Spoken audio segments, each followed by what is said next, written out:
চলো আজকের ভিডিওতে তোমাদের সকলকে একটা আজব জিনিস দেখাই। এই যে কি দেখলে ভিডিওতে, এটা কিন্তু একটা কাঁঠাল।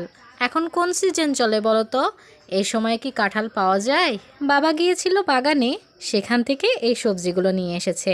মানে আমাদের কিন্তু বড় একটা বাগান আছে, সেটা মূলত ফল বাগান। আম, কাঁঠাল, লিচু, আমড়া এই সব ধরনের ফল হয় সেখানে। ফলের সিজনে তো ফল পাওয়াই যায়, ফল বাদেও বছরের পুরোটা সময় জুড়ে নানা ধরনের শাকসবজি সেখান থেকে পাওয়া যায়। এই শাকসবজিগুলো কিন্তু বাবা নিজে হাতেই চাষ করেন। কালকে হাটবারের দিন, কালকের জন্য হাটে নেওয়া হবে পেঁপে। সেই পেঁপেগুলোই আনতে গিয়েছিল বাবা বাগানে। এই যে আমাদের 12 মাসি একটা কাঁঠাল গাছ আছে, সেখানে কাঁঠালটা হয়েছে বলে বাড়িতে নিয়ে এসেছে।